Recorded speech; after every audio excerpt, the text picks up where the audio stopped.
सुप्रभात आप सभी को। जैसा कि आप देख रहे हैं, आज हम लोग गद्य खंड शुरू करेंगे कक्षा 10वीं के छात्रों के लिए। तो सबसे पहले गद्य खंड में जो पहला पाठ आता है वो स्वयं प्रकाश द्वारा लिखा हुआ है और उस पाठ का नाम है नेताजी का चश्मा।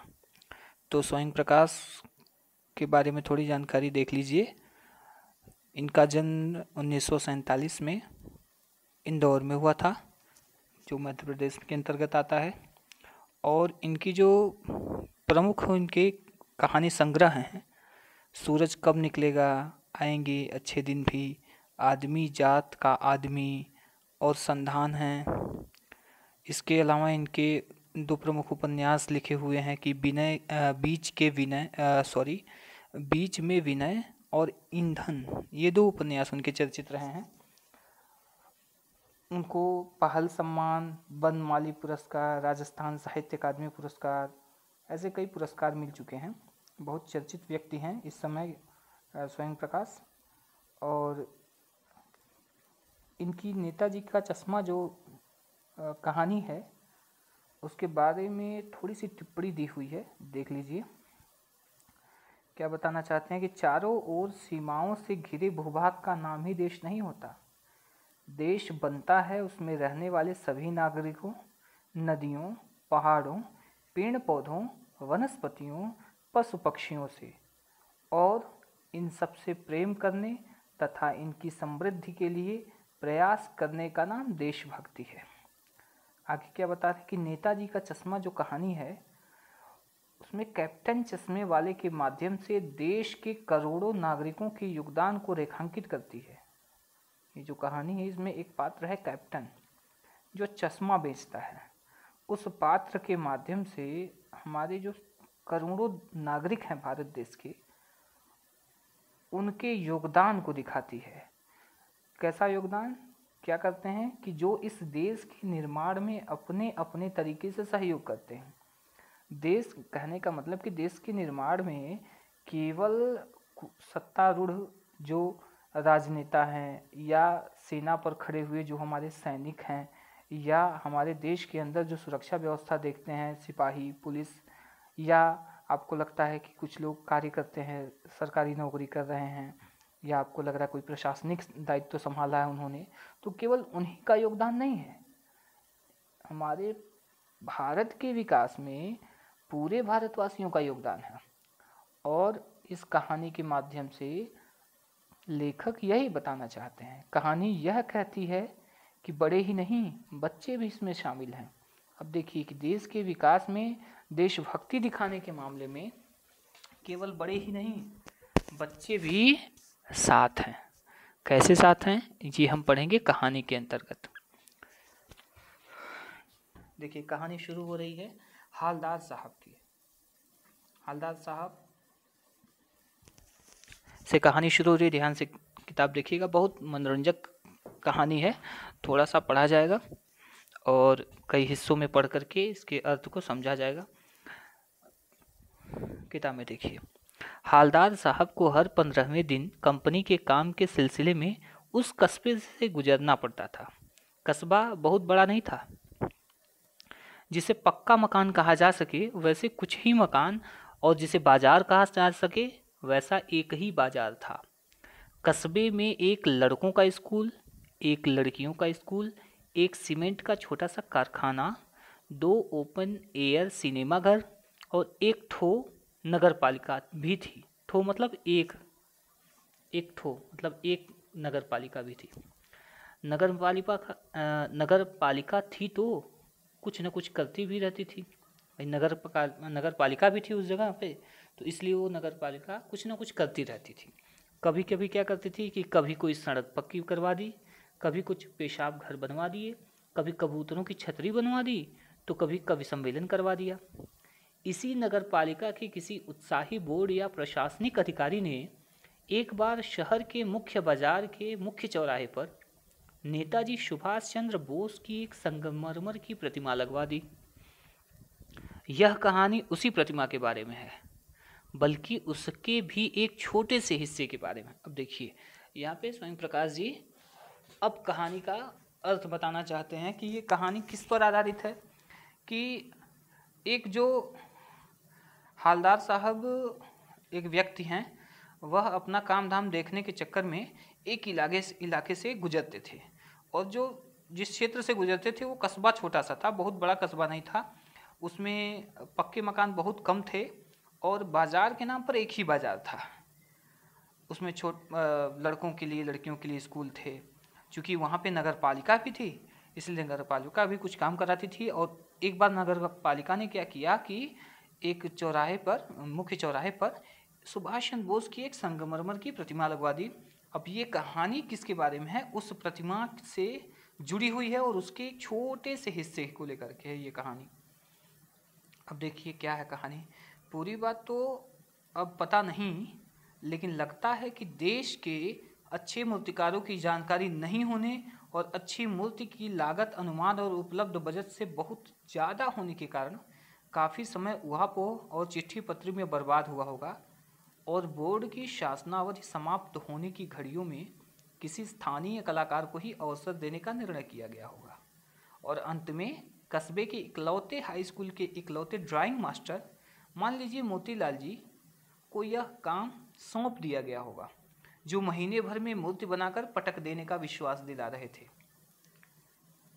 अब देखिए, जो मूर्ति के बारे में बता रहे हैं कि जो मूर्ति थी उसके बारे में बहुत जानकारी तो नहीं है, लेकिन ये समझ में आता है, ये जानकारी मिली कि नगर निगम ने क्या किया, नगर पालिका ने बहुत समय अपना केवल इसके चक्कर में कि कितना अनुमान लगाया जाए, कितने की मूर्ति की लागत आएगी, कितना पैसा खर्च होगा, कहीं ऐसा तो नहीं हुआ कि जितना बजट है उससे ज़्यादा खर्च हो जाएगा।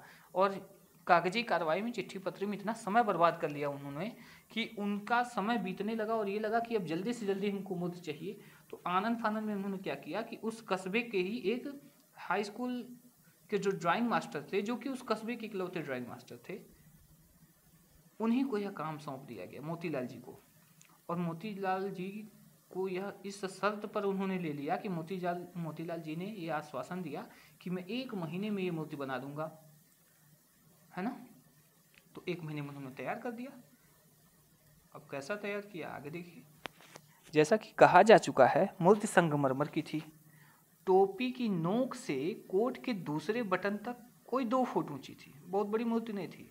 मतलब टोपी जो सर पे रहती है सबसे ऊपरी हिस्सा, और कोट का बटन सबसे निचला हिस्सा, वो दोनों मिला करके कुल मिलाकर 2 फुट की ही थी, जिसे कहते हैं बस्ट। और सुंदर थी, नेताजी सुंदर लग रहे थे। कुछ कुछ मासूम और कम सिन मतलब कम उम्र के दिख रहे थे, युवा दिख रहे थे, फौजी वर्दी में। मूर्ति को देखते ही दिल्ली चलो और तुम मुझे खून दो वगैरह याद आने लगता था। इस दृष्टि से यह सफल और सराहनीय प्रयास था। समझ में आ रहा है क्या कहना चाहते हैं? कि मूर्ति जो बनाए थे मास्टर जी, वो बहुत अच्छी बनाई थी, इतनी बढ़िया बनाई थी कि नेताजी बहुत सुंदर लग रहे थे, मासूम दिख रहे थे और कमसिन भी दिख रहे थे। उस मूर्ति को देखते ही नेताजी के द्वारा, जो नेताजी सुभाष चंद्र बोस ने विचार हम लोगों को दे दिया है, जो उन्होंने नारा दिया देश को कि तुम मुझे खून दो, मैं तुम्हें आज़ादी दूंगा, दिल्ली चलो, ऐसे नारे हमारे दिमाग में घूमने लगते थे, उनकी याद आने लगती थी। केवल एक चीज़ की कसर थी जो देखते ही खटकती थी, नेताजी की आंखों पर चश्मा नहीं था। यानी चश्मा तो था लेकिन संगमरमर का नहीं था, एक सामान्य और सचमुच के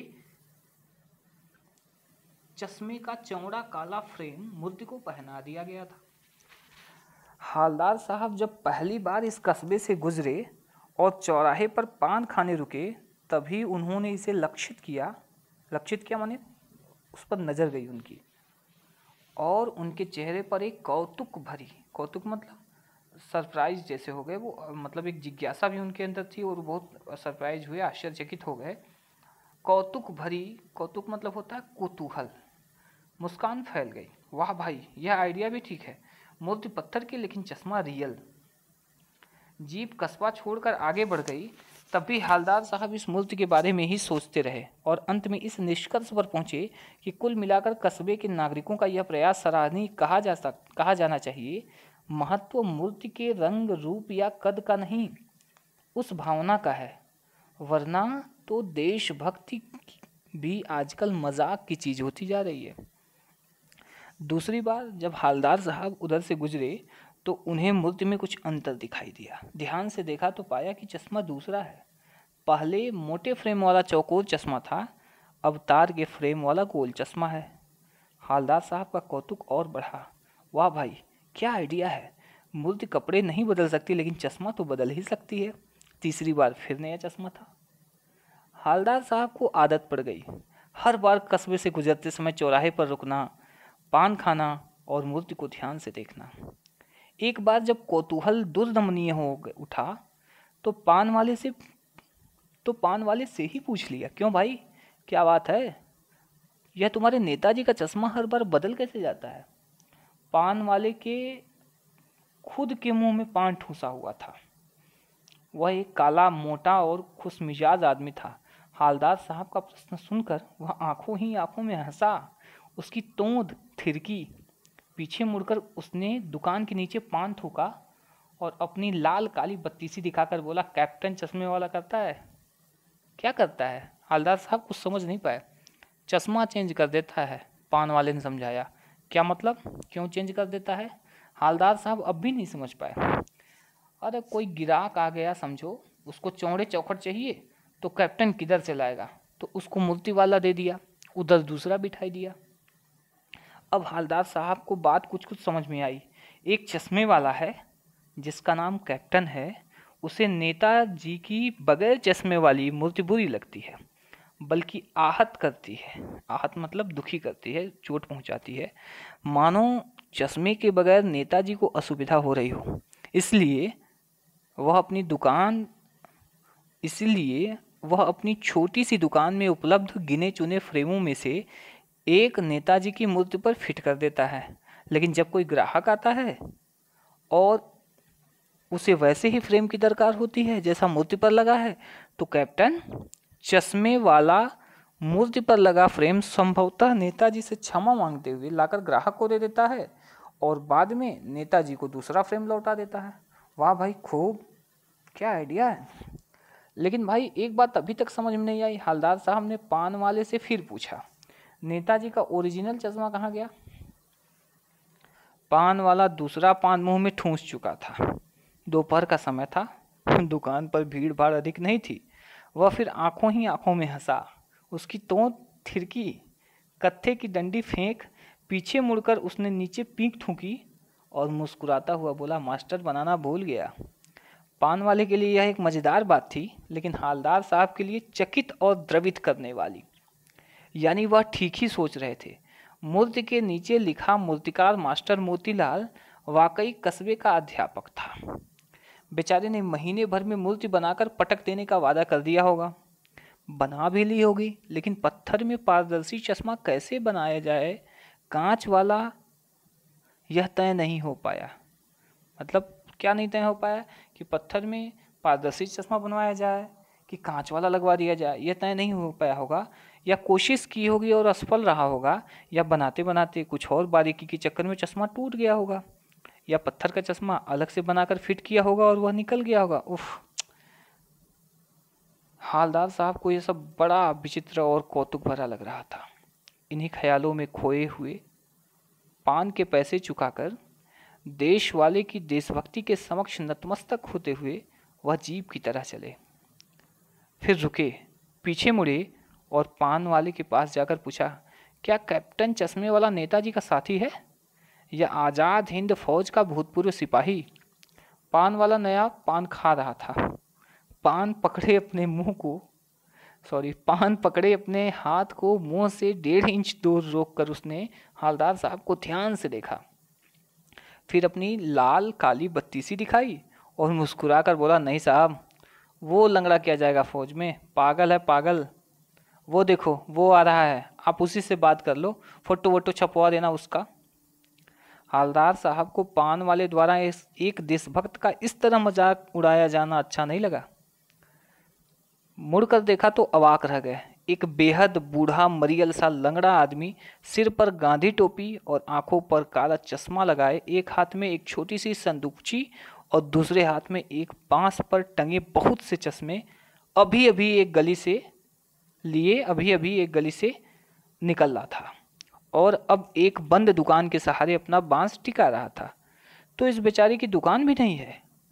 फेरी लगाता। हालदार साहब चक्कर में पड़ गए। पूछना चाहते थे, इसे कैप्टन क्यों कहते हैं? क्या यही इसका वास्तविक नाम है? लेकिन पान वाले ने साफ बता दिया था कि अब वह इस बारे में और बात करने को तैयार नहीं है। ड्राइवर भी बेचैन हो रहा था, काम भी ज़्यादा था। हालदार साहब जीप में बैठकर चले गए। अब देखिए बच्चों, यहाँ पर तस्वीर देखिए। ये जैसा अब तक कहा गया है, अब तक कहानी बताई गई, उसी के हिसाब से ये तस्वीर है कि एक देखिए लंगड़ा आदमी है, दुबला पतला मरियल सा, और वो नेताजी सुभाष चंद्र बोस की सुंदर प्रतिमा के ऊपर चश्मा बदल रहा है। ठीक है, अब यहाँ तक की कथा हो चुकी। इसके बाद की कहानी हम कल के वीडियो में पढ़ेंगे, और इससे जुड़े हुए कुछ प्रश्न उत्तर आप लोगों को मैं शेयर कर दूंगा, साझा कर दूंगा। वहाँ से आप लोग उसके प्रश्नों का उत्तर अपनी उत्तर पुस्तिका में या अपना जो नोट्स तैयार कर रहे हैं उसमें आप लोग लिख लीजिएगा। धन्यवाद।